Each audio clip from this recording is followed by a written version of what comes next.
So we already know a fair amount about protists as far as the things we went over in our question of the day. So tell me, protists belong in which of the domains? Which of the 3 domains would you find protists under? Calvin? No? There's only 3 domains. There's bacteria. Amna? They're in the domain eukarya, correct. All the eukaryotes are, and protists are eukaryotes. In that domain, which of the 4 kingdoms, where would you find protists? Megan? Protists. Protista, it's sometimes called. That's the Latin version. And so as you guys already said, protists are unicellular, they're eukaryotic, and they can be auto or heterotrophic. They're found in the water typically. They're generally aquatic organisms. Also, some of them could be parasites living inside of other organisms. We'll be learning more about a specific parasite that's a protist tomorrow.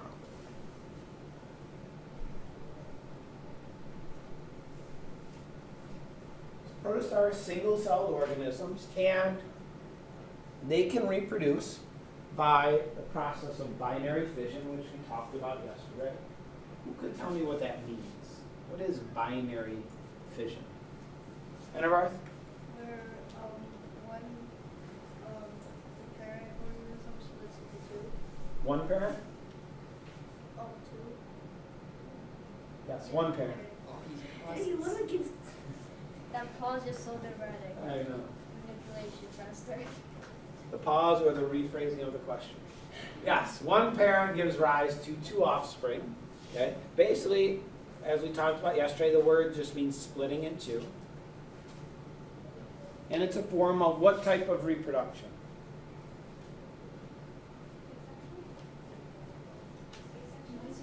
Right. Asexual. And so what does that mean about the offspring produced in asexual reproduction? Calvin? Yeah, They are.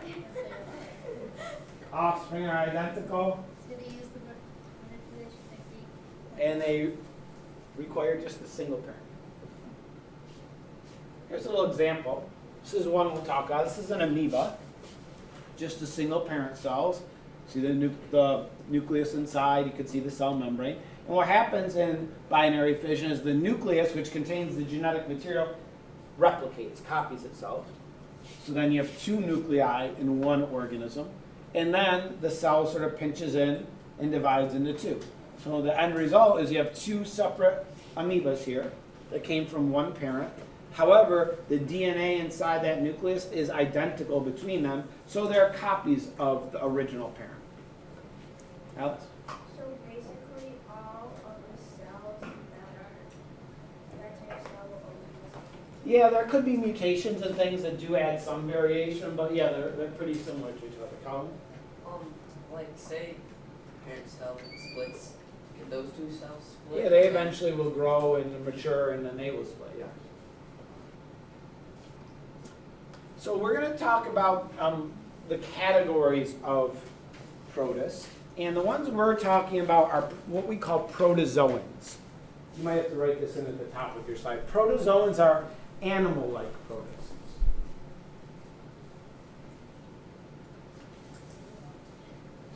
And there's 4 types of protists, protozoans that we'll talk about, and they're put into groups based on their movement, on their what we might call means of locomotion, how they get around.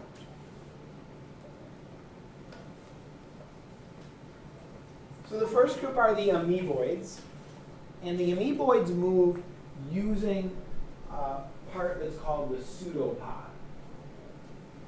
What does that root mean? P-O-D? Like a podiatrist? is a doctor specializing in what? Feet.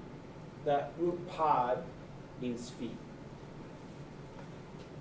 And pseudo means sort of false or fake or pretend. So the word pseudopod means false feet. And this is an amoeba. These long extensions of its cytoplasm, those are the pseudopods. It kind of oozes them forward and sort of blobs itself along using those. The amoeboid that we will look at in class this week, hopefully if they arrive, is called the amoeba.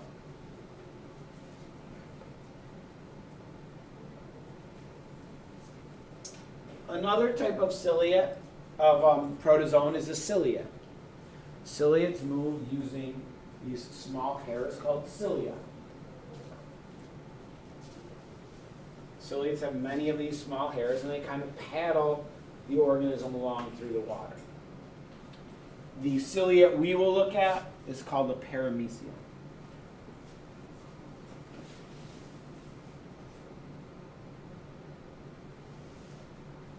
Third type of protozoan is a flagellum.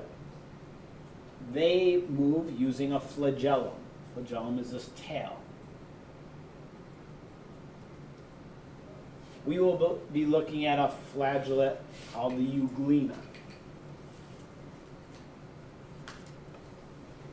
And then there's this fourth type of protists. They're called sporozoans, and they actually don't move from place to place on their own. These are typically parasites. And there's one specific sporozoan that we are going to study tomorrow. Megan? So it's called a parasite because it's like paralyzed. Not so much. Well, I mean, if that helps you remember, that's fine. But it does attack other cells. Alex? Can I guess a parasite? Sure. Malaria? The disease is malaria, yes, and it's caused by a protist that's called Plasmodium, is the name of the actual protist. And you'll learn more about malaria tomorrow, but it is the protist that causes malaria. Malaria is on mosquitoes, So, is malaria caused by mosquitoes? No, it's caused by bacteria. No, it's caused by a protist. Yeah, that's That carried on. mosquito Yeah. It's spread by mosquitoes, Yeah. but caused by a Do protist. other things? Yeah, lots of diseases spread by mosquitoes. And do other things like Uh, malaria? No, mosquitoes. Mosquitoes. Alex? Wait, so say if you were like in the lab and there was like a malaria infected plasmodium, Yep. would you get malaria? No, it has to be transmitted directly into your blood, so it's unlikely. Like, you can't inhale Plasmodium and get infected. It has to be injected. It also needs the mosquito for a part of its life cycle. So it's not just the mosquito spreads it, but that goes through part of its life cycle inside the mosquito. And then it affects a person's red blood cells. All right, so we'll talk a little bit more detail about each of these groups. So the amoeboids. They move using pseudopods, and this is an electron microscope. It's been colored, but all these sort of things that look like legs, those are the pseudopods. And so the amoeba sort of sends these pseudopods forward. They're basically just extensions of its cytoplasm, and then it kind of blobs along, and it sort of just blobs from place to place. That's how it moves. This video kind of shows that. You could see the cytoplasm. This is under the compound microscope. But you could see how inside the cytoplasm is moving. It's sort of traveling in this direction. Just kind of oozes forward using these pseudopods.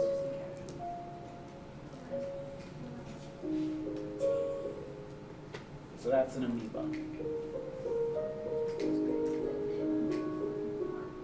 Relaxing. So pseudopod is used for two things: to move, but also for engulfing food.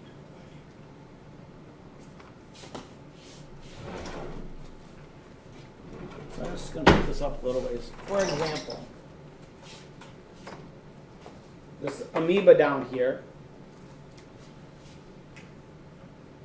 What part of the amoeba am I outlining? Cell membrane. Cell membrane. Oh, What part is this, do you think? nucleus. Nucleus, yes. Well, let's say this amoeba stumbled upon a delicious slice of pizza. And that's what it wanted to eat. The way it actually consumes its food is it sends these pseudopods sort of around its food part. They extend a little at a time. It doesn't happen very quickly. And then eventually they would connect. And now where is this delicious slice of pizza? In the middle of it. Yeah, it's inside of the amoeba. It has engulfed its food.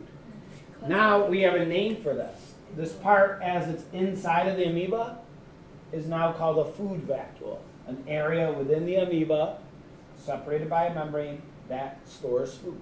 And the amoeba would put enzymes into this food vacuole to break down that food, and then it can absorb the nutrients from it. So it uses those pseudopods both for movement and also for consuming its food.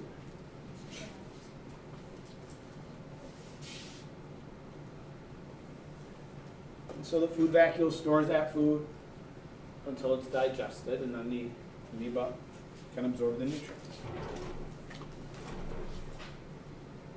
Euglena, paramecium, and amoeba, these are all freshwater protists. They live in fresh water. Because of this, and they're single cell, surrounded by a cell membrane, because of this, they have a problem they need to deal with. What do you remember happens to cells that are placed in fresh water? Emily? Yeah, and what will happen? Enters the cell? Yes, it enters the cell. And they swell up. They could even burst. So these protists have to deal with that. The way they deal with that is with a special organelle. It's called a contractile vacuole. Does anyone know in your house if you have a sump pump? A sump pump? So you might have one in your basement. And it turns on when? When there's water. Yeah, when there's like an area in your basement, and when water starts filling that up, it turns the sump pump on. It takes that water and pumps it out somewhere into your yard somewhere to prevent your basement from flooding. So a contractile vacuole kind of works in the same way. It takes excess water from within the protist and pumps it out so that the protist doesn't swell up, so it doesn't burst. And amoeba have a contractile vacuole that helps them to expel that excess water. So sometimes it's like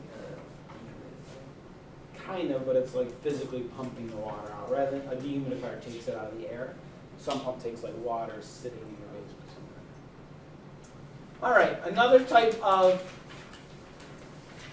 protist is a cilia.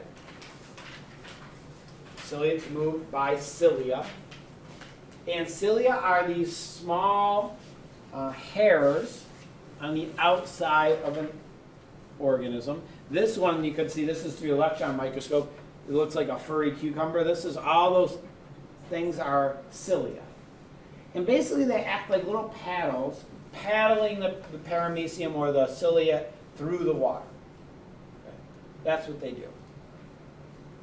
This one that we're looking at and the one we're going to look at this week under the microscope is paramecium. And the paramecium is interesting. It has a distinctive shape. You know, the amoeba's shape is always changing. However, the paramecium always has this sort of footprint kind of shape. That's because it's surrounded on the outside by sort of a shell. It's called the pellicle. And it's the covering on the outside that gives it this distinctive shape. So because it has this shell around the outside, it can't just engulf its food like the amoeba. It has some special parts that allow it to take in food. And you could see this indentation here, or here, or here. That's what's called the oral groove. It's kind of like the mouth of the paramecium. It's an indentation, and it has cilia in it to sort of brush in and guide food particles in. And then it goes through sort of a tube, which leads into the inside of the paramecium. That tube is called the gullet. And that ends in a little food vacuole. You could think of as sort of like the stomach of the paramecium. So food comes in the oral groove, goes down through the gullet, and at the end of the gullet is a food vacuole. When that food vacuole gets filled, okay, then digestive enzymes are released into it to break down the food so that the paramecium can get the nutrients out of it. I always thought that would be a good name for a band, oral groove. Also, I don't know if you ever saw on my window this. Oh, your shoe brand? Yeah, have you heard of my shoe brand? This is the logo. I'm designing these shoes. What is it called? They're called Mecium brand shoes. Oh. So you could order a paramecium. Paramecium. Oh, I have that. Pretty good logo, don't you think? You Yeah. could order those, right? What are Yeah, those those like? actually look pretty Do they cool. come in like running shoes? Like Yeah, they're more like a casual, come in different styles, like signed by me, and like I spray paint them, and like for do they have like a sneakerheads want to do they collect like them. absorb jumps? Yeah, they're coming out soon. I'll let you know. Do they like It's probably absorb just jumps? Nike. Just Sneaker. crush No, they're them? Mecium brand. Mecium. It's the Skechers. All right. Also, the paramecium, because it has this hard outer shell, in order for waste to be removed, it has a special part called the anal pore where waste can leave the paramecium.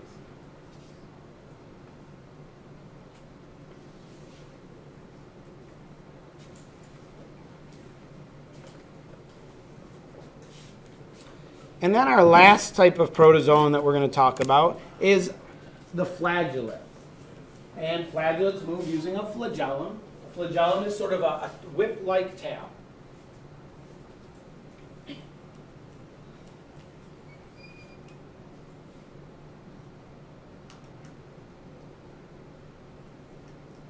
The flagellate that we're going to look at this week is called a euglena. And the euglena is kind of neat. Because what do you notice about the euglena in this picture? Alex? I think that's a nucleus, but it kind of looks like an eye, so it looks like an Which, yeah, it kind of looks like an animal. This is the nucleus, actually. What about the color? What do you think that tells you? You're close, but it's not a plant because it's a protist. But you're getting close. Anthony? Yeah, it can go through the process of photosynthesis. It can be an autotroph because it has these green chloroplasts within it. That's why it's green. And so it can go through the process of photosynthesis. But if it doesn't have light available, it also can go and engulf food particles and be a heterotroph. So it can sort of be either. We say protists can be autotroph or heterotroph. This is an example of that. So for the euglena, the parts are the flagellum, obviously, the tail.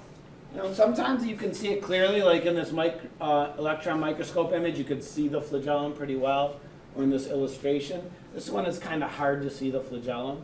It's hard to see them in the compound microscope. And they also have chloroplast, so they can make their own food. And this orange spot here, and you can see it here, is interesting. It's called the eye spot. Now, it's not like an eyeball. They can't see anything. They have no brain. But it is this area of the cell that is sensitive to light. So basically, the euglena knows which direction to go in to find light for photosynthesis. It doesn't have a brain. How does it like know like? Basically, it has internal cellular means of sort of doing what it does. Now, even lots of animals don't have a brain. They have other means of sort of responding to stimuli and so forth. So, which protist is this? This is an amoeba. If we look at the parts, what do you think B is? Nucleus. How about A? Yeah, that's a food vacuole. This is where food had been engulfed. and it's probably in the process of being digested. B is the nucleus. What is C pointing to? Cytoplasm, yeah. These extensions of the cytoplasm, pseudopods that it's using for movement. And then in the amoeba, the contractile vacuole is just sort of a circular vacuole. In the other protists, it looks more distinctive. But in the amoeba, it's not very unusual.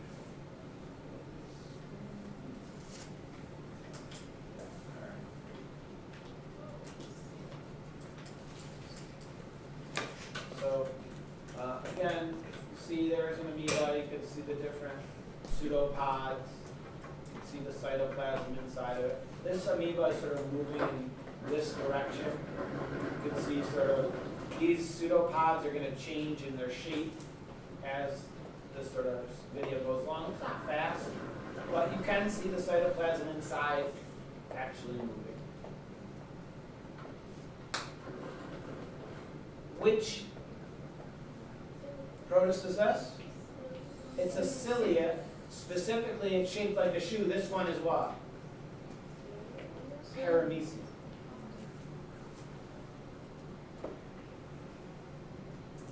So what do you think A is pointing to? Yeah? Those are the cilia. What about C?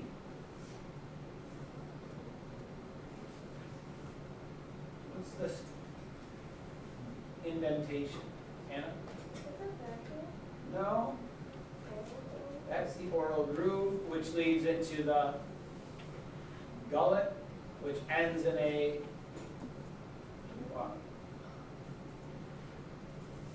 what is this thing? That's a food vacuole, yes. The food that gets in, the cilia kind of bring food particles in, down the gullet into a food vacuole. D, this shows the nuclei. Paramecium have two nuclei, one small one, the micronucleus, and one larger one, the macronucleus.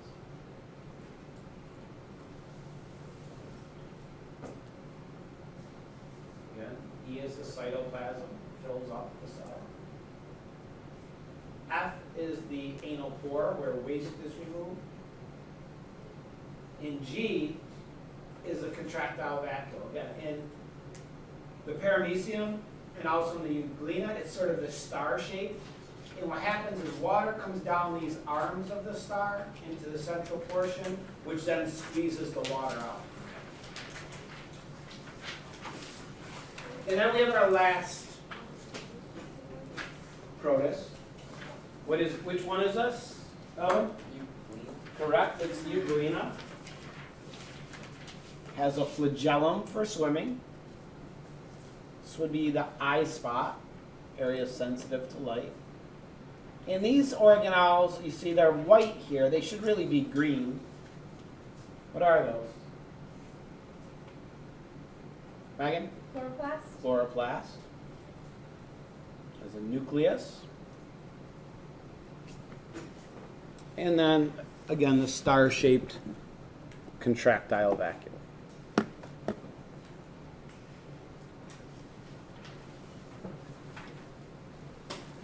So your homework. Your homework is to make a drawing of all of these three representative protists that we looked at.